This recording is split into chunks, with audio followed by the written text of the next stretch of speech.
Volume. Previously on Too Many Enemies.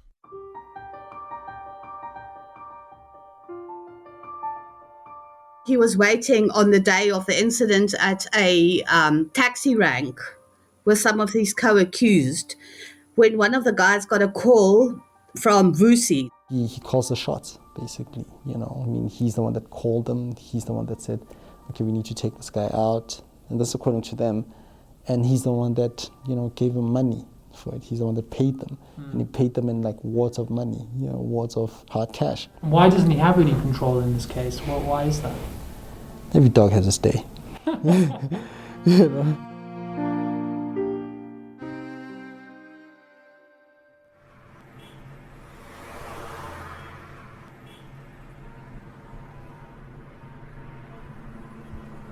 On my left is Mamelodi taxi rank. It's full of white minibus taxis, vicious hooting, and people trying to get home, or to work, or to school. It's a transport hub for thousands of people, and where alleged assassin Vusi KheKhe Mathibela, the man who is on trial for Wandile Bozwana's murder, still holds a considerable amount of power. I'm driving to meet Stema Monacheng, the deputy chairperson of Malta, or the Mamelodi Long Distance Taxi Association, at Swane Mall. He insists I call him SK. He's a businessman, heavily involved with taxis, though not the same taxi organization as Vusi. There are several in Mamelodi. Still, he walks through the mall with his own private security. Struts, I should say. If they want to kill me, they'll kill me here. I'm staying here. I'm not going. Do you worry about that? About that? About getting killed? Now everyone worried about this. Yeah. Everyone, come I tell you, everyone is worried about that. Everyone is worried about that. As we are walking through the mall on the way to the taxi rank in the basement, he pulls out a video to show me on Facebook. It's a video of men shooting guns. Look at this. It's a township lifestyle. This happened yesterday. Just shooting. Jeez. What are they shooting? They're shooting at each other. See people there. There's a gun there. See there? See there? Is this in Mamelodi? Yeah, they're right down here on the hostels and everything.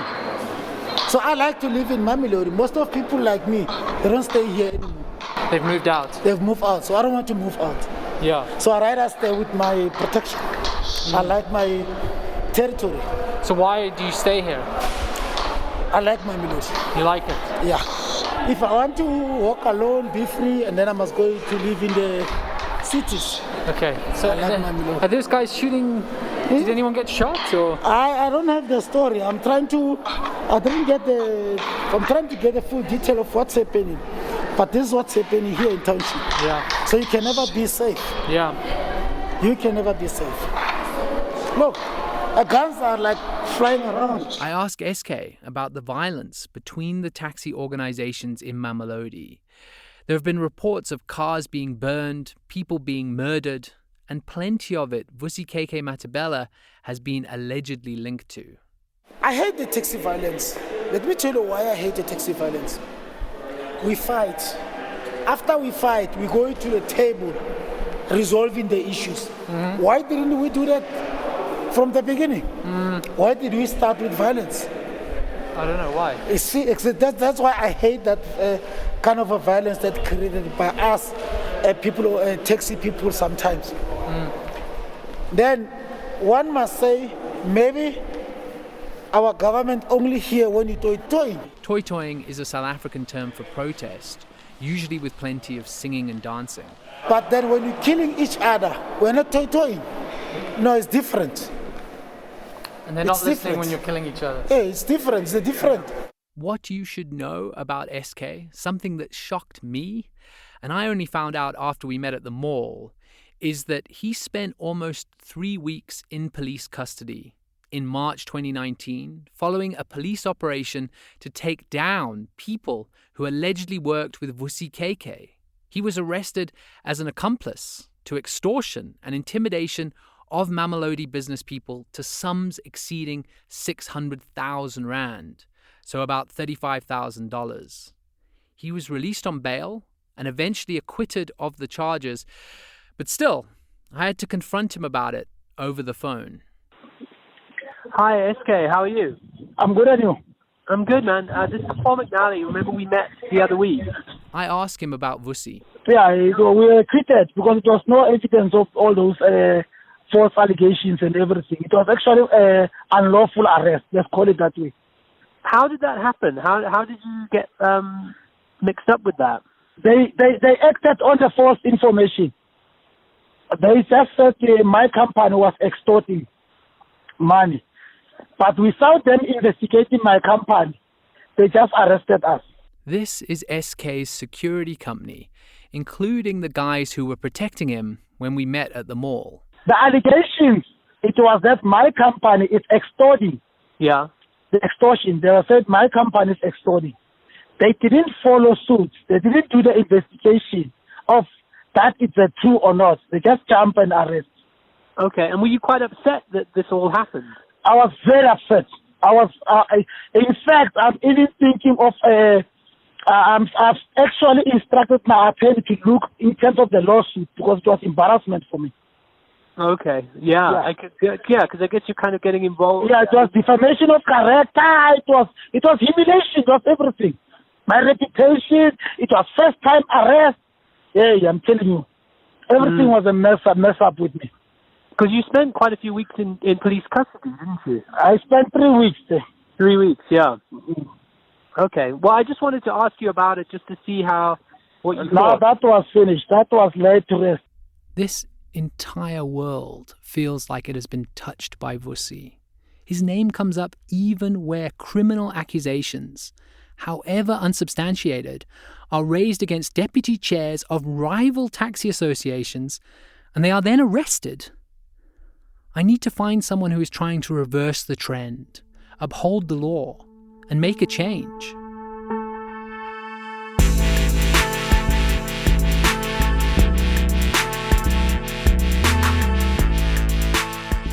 Welcome to Too Many Enemies. I'm Paul McNally. This is episode 4 of 6, where we will be investigating the assassination of billionaire Wandile Boswana and what his murder means for the state of politics, crime and justice in South Africa today.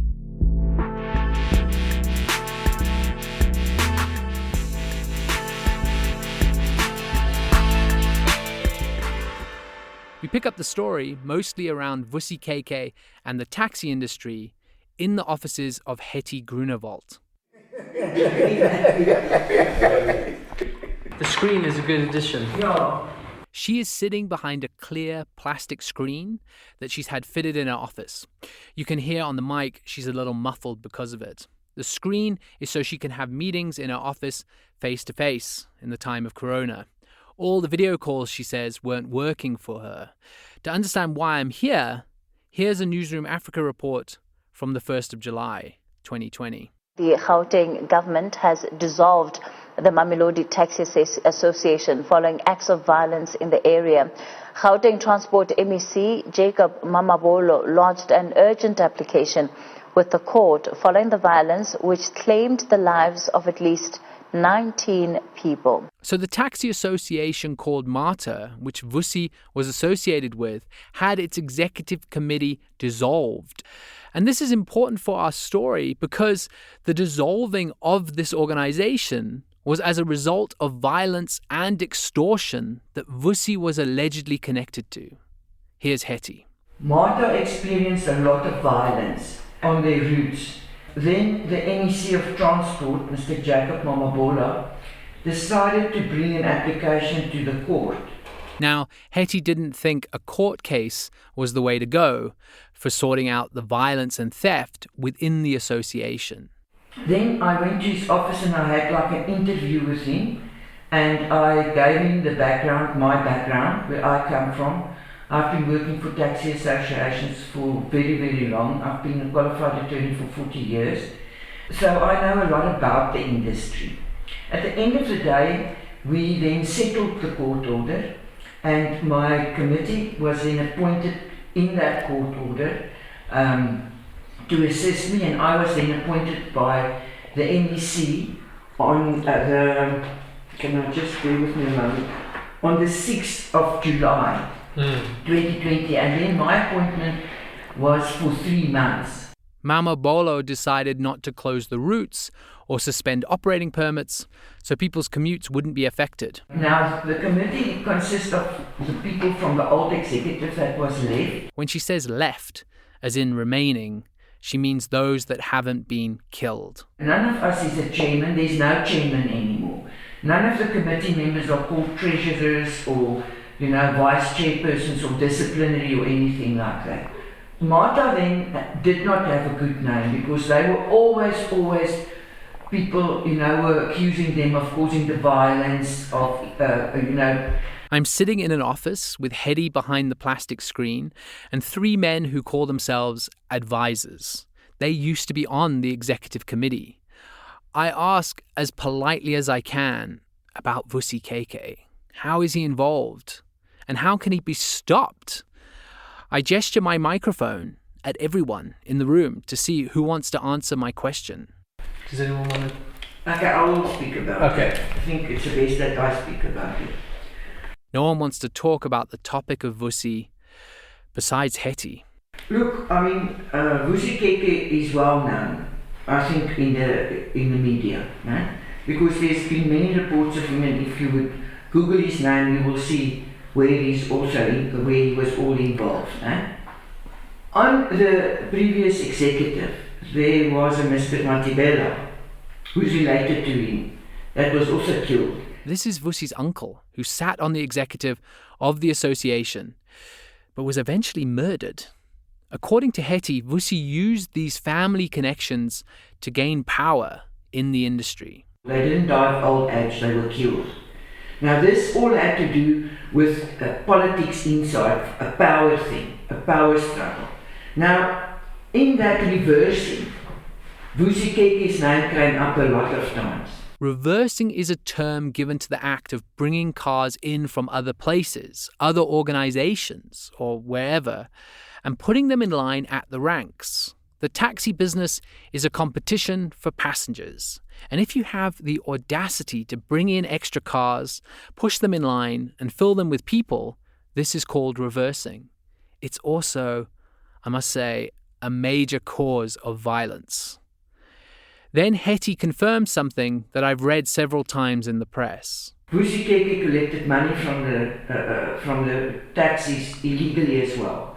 And obviously, all the taxis are a bit scared to speak about him because violence might follow. No matter whether he's in the prison or not in the prison. We'll, So when I investigate these type of things, the people that come and report to me, it is one of the things that I promised them, and I stick to my promise. I will tell the right people about the classified, if you could put it, information that I get. It's a bit of a dangerous zone that I move into, but I just feel that one must get to the root of problems, and he was one of the root of problems, and we still identify him as the root of the problems. KheKhe is busy investigating how other members of Vusi's family have mysteriously acquired operating licenses. The executive of Martha also didn't bother to go to the department and try and protect Martha. They were only in there for their own money. They took money left, right and centre from cars. They stole money from the executive. That was one of the reasons why so many of them were killed, because it was revenge kill, and that's why we're only left with 5 people. I'm so grateful that these people were not killed. KheKhe is incredibly dedicated to collecting information from her sources in order to keep her people safe. I know maybe people will now say, after I've spoken to you now, we are going to create violence or we're going to infiltrate them, because we know there's people that want to infiltrate. I also know who they are. KheKhe means people that want to infiltrate MARTA, the taxi association that she's administering. And I work with law enforcement because of the infiltration that we suspect. And that infiltration will cause chaos again, because there's a power struggle. Always in taxis there's a power struggle. Previous executive, they voted out, they don't like it to be voted out, they form a concern group, and they cause violence within the association. KheKhe says that there is a constitution for each of these taxi associations, but some people just don't follow them. And for Martha, she is going to rewrite the constitution from scratch. And before we go to elections, I'm first going, as soon as we can, call an AGM with all the members and introduce this new constitution. And I'm going to ask them to give me their input of, are they happy with it? What should we put in? Because like with my route committees now, I've told them about the constitution. KheKhe believes this sense of togetherness can help.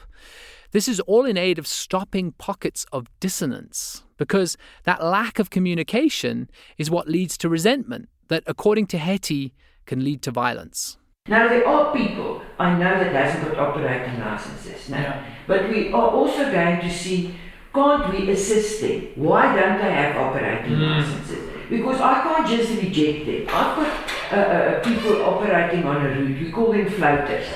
It's a general term in the taxi business. They don't have a specific committee or anything like that. They just float on a specific route. But they don't have operating license. But they've been there like 15 years. And I have invited them, they've been to my office. I've told them, bring me the names, bring me the registration numbers of your vehicles. Let me go to the department, let me see what I can do to you.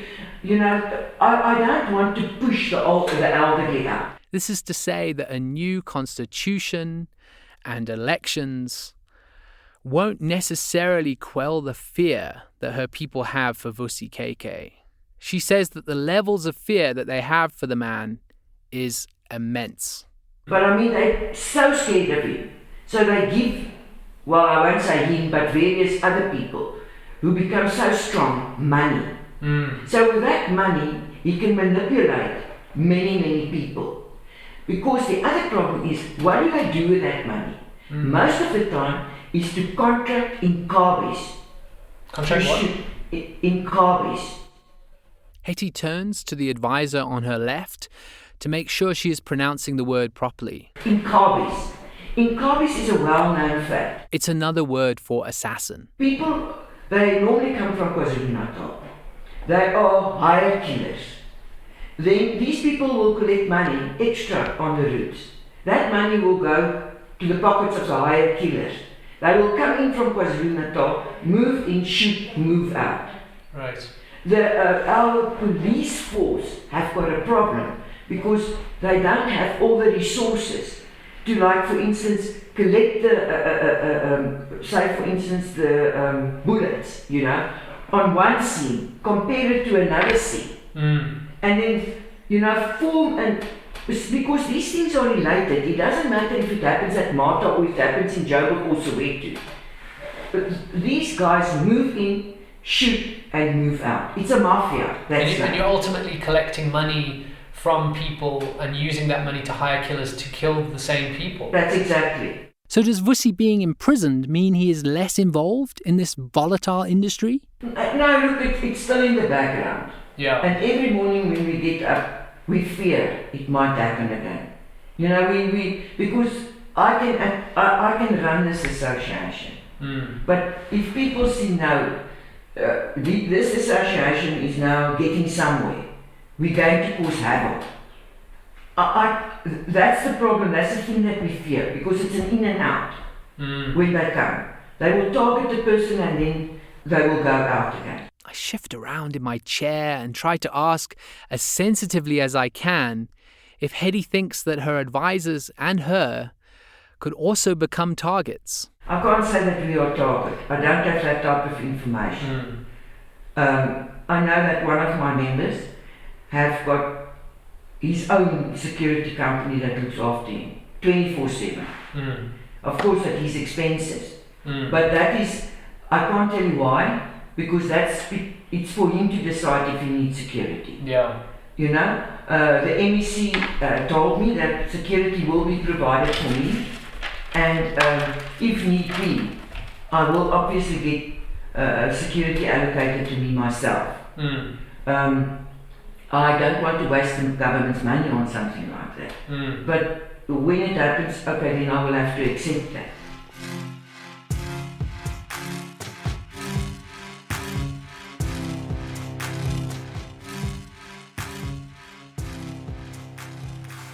I'm suddenly struck, not for the first time while on this story, how much danger we could all be in for just showing interest, or in KheKhe's case, trying to help the situation. We all, people fear them. How do we eradicate it as members? Mm. We can't, because it's like an execution or a drive-by shooting. Mm. It's often in the news that there was a drive-by shooting and some member of a taxi association was killed.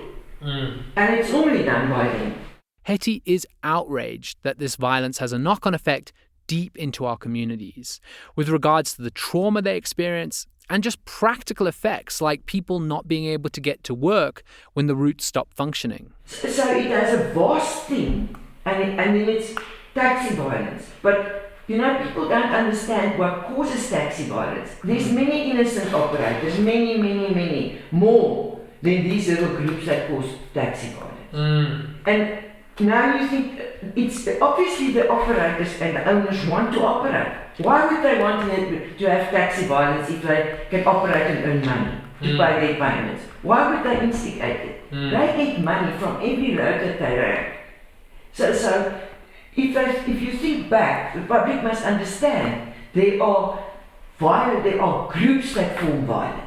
When you were talking about the assassins and bringing those in, what do you feel, I mean, beyond just putting more police force on it, what do you feel is a solution to that? Like, what is a... It's very difficult. It's so difficult. What you have to do is keep your members happy, keep your operators happy. Run a proper place. Let them feel they're part of association. So that when violence might erupt, that they immediately come to me. We've got a rule now. If you just think of something, come to me. But once we have a very good, how can I say, association that really looks after their people, we won't have these splinter groups and power crazy people. How did you get involved in this in the beginning? Look, I used to be a criminal lawyer. So lo and behold, I tried to work for a few companies, didn't work, and I opened my own business. So the taxi wars in those days were about obtaining the most property where they can operate on. So there were a lot of shooting incidents, so I started defending the guys who stayed alive. And from there, I got to know my taxis, and obviously with regulation, when that came in, then, you know, automatically people that know you come to you. And it was always my wish that I could get to the place where I'm now, to assist them. Because nobody assists these people. To the best of my ability, I'm not perfect, I don't know everything, but at least to structure them. When KheKhe arrived at MARTA, there was no bookkeeping system in place. She's changed that, and her initial job was, within 3 months, to get MARTA to a free and fair election. They're going to ask for an extension so this can become a reality. MARTA's offices burned down last year. It was never properly investigated to see who the culprits were, but it burned all the documents. They had absolutely no documents left. So obviously we had to start collecting whatever we can. And it is important to remember that taxis receive no subsidy from the government. They're on their own, despite servicing a major part of the transport system. As for the police, they've been involved, but only to a certain extent. I am in the fortunate position that I can pick up the phone and then phone law enforcement, and then they attend to the problem. We try to prevent violence. So if we see a small little problem that can create violence, we immediately call law enforcement and ask them to go there before it gets out of hand. Right. And I have good cooperation from law enforcement. Law enforcement do not come from Mamelodi. I can explain to you, I can give you an example. There is a group of people which are thousands and thousands at this stage. It's a thing that is it's very prevalent in taxi associations. It's people that call themselves 4+1s.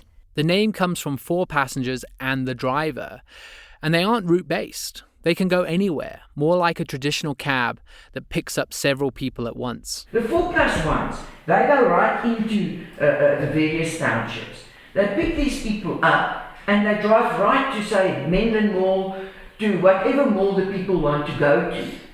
And obviously they take a lot of our clients' passengers. At Naumapia's mall... So they're not following routes, basically? They don't have routes, they don't have operating license. They, as far as I'm concerned, vigilantes in a way. They do have their own committee, you know, under which they operate. They just do whatever they want. And then they just sort of like take all the passengers from Malta. Take passengers from Malta, because Malta is the other association that's operating in Mamelodi. So that is a very big problem, and it causes a lot of violence. Now what happened at Naumapias, for instance? Violence broke out. These guys from the from 4+1s came onto the rank. They actually damaged one of Malta's vehicles to such an extent that it is a write-off. The vehicle was overturned right on its, completely overturned. So the roof, the windows, everything is wrong. Then the other thing that happened is the 4+1 started shooting. Jeez. My taxis have various, I've got photographs of where my taxis was actually shot at and where they have bullet holes in it. It's not something that... And then my problem is, and I'm quite prepared to say it, and I most probably won't be very popular with it, but Mamelodi police do not assist us. On that specific incident, you see the police vehicles, the vans, parked there, doing absolutely nothing. Really? And these poor guys of mine, because of this, we don't want fights anymore. Of course, they won't fight back. Yeah. They just stand there. Yeah. And what 4+1s also do is they will get the community to riot against our taxis because of they saying, oh, but we have to wait until your taxi is full by this 4+1. Pick us up there at our houses, travel straight to the mall, pick us up there again, go straight back into the township. So they will get the community behind them. So it's not just 4+1s that come when there's violence. They bring the community with them. Do you think the protests were helpful in the fact they brought in this administration and is that what happened? No. The protests did not help. They were violence. We call it violence, not even protest. Right. In taxi-related things, you can't say it's a protest. The protest is when they go slow because of petrol or something like that. Right. That is a protest. But once people push in, that's violence. That's criminal. Because people were. I read that someone set some of the taxis were set on fire. Yes. And was that in protest of Vusi's involvement? No, it's a fight. It's not a protest. Okay. It's opposite the position who might support him that come in and create havoc. So once there's havoc, what's the easiest thing? We push our cars in there. Right. So those things where there's shootings, where there's burning of taxis, anything, that's taxi violence, that's criminal. When we protest as taxi associations against whatever, like because you don't get a subsidy, that's a protest. Right. But there's a difference in the taxi industry. Okay. It's always it's not controlled. It's just violence. Everybody fears for their lives. Everybody would run away. And is that what happened in June this year, around that time? Before June, no. That's what happened. But then also the basic thing which the MEC had specifically went to court was because of the Vusi KheKhes in the association. Because it got out of control. Now we mentioned Vusi KheKhe and he must probably will be very upset about it. But he's not the only person that was involved here. The only reason why we can say that is because I refer to court papers that was filed by the MEC. That is where I get my information from. So it is not because I'm trying to slander somebody. It's facts that was under affidavit. What's important to remember is alleged assassins like Vusi and their operations are duplicated all across Africa. On our next episode, we are expanding the picture to look at similar assassinations across the continent and how they compare to that of Wandile Boswano.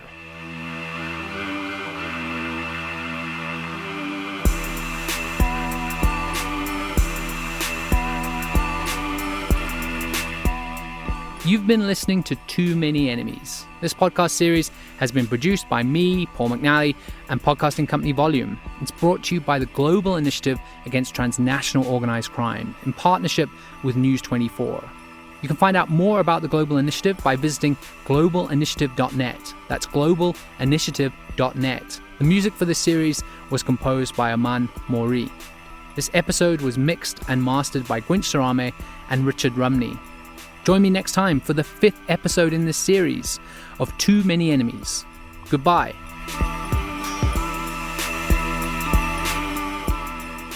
Next time on Too Many Enemies. On November the 22nd, 2000, Cardoso was gunned down in the streets of Maputo. Cardoso's chief concern at the time was corruption in Mozambique, and he exposed the country's growing drug smuggling syndicates, fraud and embezzlement involving business people and politicians. So this is one of the most emblematic assassinations, which not only assassinated Mathibela, but also it set a juncture for democratic closure and the thinking of the civic and democratic space here in Mozambique. Volume.